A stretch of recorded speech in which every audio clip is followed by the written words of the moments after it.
নিৰ্বাচন আহিলে লম্ফজম্ফটো অখিল গগৈ অলপ বেছিয়ে হয় আৰু এইবাৰ নিশ্চিত হৈছে যে তেওঁ ধৰাশায়ী হ'ব, ভেটি উচন হ'ব। সেইকাৰণে এনেকুৱা লম্ফজম্ফ কৰিছে। তেওঁৰ দিনত কি কাম হ'ল শিৱসাগৰত, বিধানসভাৰ মজিয়াত যিবোৰ অসভ্যালি কৰিলে এয়া নজিৰবিহীন। আৰু এতিয়া তেওঁ মোক আঞ্চলিকতাবাদৰ কথা শিকাবলৈ আহে।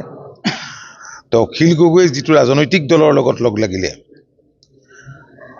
সেইটো দলৰ চৰকাৰ থাকোঁতে অসমত 860গৰাকীক হত্যা কৰিলে। জাতিৰ সুৰক্ষিত ভৱিষ্যতৰ প্ৰতি যিসকলে আন্দোলন কৰিছিলে, আন্দোলনকাৰীৰ ওপৰত টৰ্চাৰ কৰিলে, হত্যা কৰিলে। আৰু তেওঁলোকৰ লগ হৈ পেলাই তেওঁ এতিয়া আঞ্চলিকতাবাদৰ কথা কয়। আৰু অখিল গগৈক যুগ যুগ ধৰি কোনে নাজানে যে অখিল গগৈ বামপন্থী? এই কথাটো সকলোৱে জানে। মইতো আচৰিত হওঁ যে ভাও মানুহে এনেকৈ বাগৰ মাৰিব পাৰে, এনেকৈ কথা সলাব পাৰে যে এতিয়া তেওঁহে প্ৰকৃত আঞ্চলিকতাবাদী, লগ লাগিছে কংগ্ৰেছৰ লগত।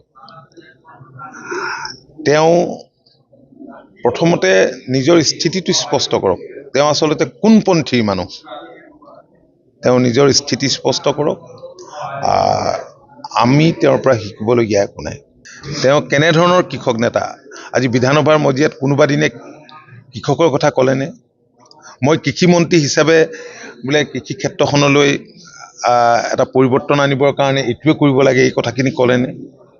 তেওঁৰ নিচিনা এজন ভণ্ড মানুহ মই ক'তো দেখা নাই। মই ৰাজনীতিক বুলি নকওঁ, ভণ্ড মানুহক ঠগ বাজ কৰি কেনেকৈ চলিব লাগে সেই কথাটো তেওঁতকৈ ভালকৈ আৰ্ট আৰু কোনেও নাজানে বুলি মই ভাবোঁ।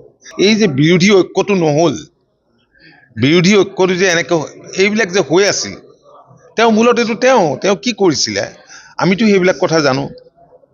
কিন্তু এতিয়া তেওঁ দেখিলে যে নহয়, তেওঁলোকৰ লগ নালাগিলে মোৰেই বিপদ হ'ব বুলি ভাবি খাটি বাতি ভৰিয়ে চৰিয়ে ধৰি পেলাই যেনে তেনে গৈ সোমাই পেলাই এতিয়া আকৌ তেওঁ ডাংকুপ মৰাৰ কথা কোৱা আৰম্ভ কৰিছে। তেওঁ আচলতে অলপ বলিয়া হৈছে, তেওঁ উন্মাদ হৈ এই কথাবিলাক কৈছে। কাৰণ স্বাভাৱিকতে হ'বই, 5 বছৰ তেওঁ ক্ষমতাৰ সোৱাদ পালে, বাহিৰত থাকি আন্দোলন কৰি পেলাই তেওঁ যিবোৰ কাম কৰি আছিলে সেইবিলাকতো আছিলেই, ইয়াত তাতোতকৈ ভাল পালে তেওঁ। গতিকে তেওঁক আকৌ এতিয়া বিধায়ক হ'বলৈ লাগে। কিন্তু শিৱসাগৰৰ ৰাইজ, সংস্কৃতিবান ৰাইজ, তেওঁক আচলতে অনুকম্পাৰ কাৰণে তেওঁ জেলৰ পৰা উলিয়াই আনিব লাগে, এনে অনুকম্পাৰ বাবেই শিৱসাগৰীয়া ৰাইজৰ তেওঁ ছাপোৰ্ট পালে। কিন্তু শিৱসাগৰীয়া ৰাইজে বুজি পালে যে শিৱসাগৰীয়া ৰাইজৰ স্বাভিমানত তেওঁ আঘাত কৰিছে। মান মৰ্যাদা তেওঁ বিধানসভাত যিবিলাক বান্দৰ জাপ দিয়ে, তেওঁ মান মৰ্যাদা তেওঁলোকৰ ধূলিসাৎ কৰিছে। আৰু বিৰোধীকটো খতম কৰা মানুহ তেওঁৱে কংগ্ৰেছক।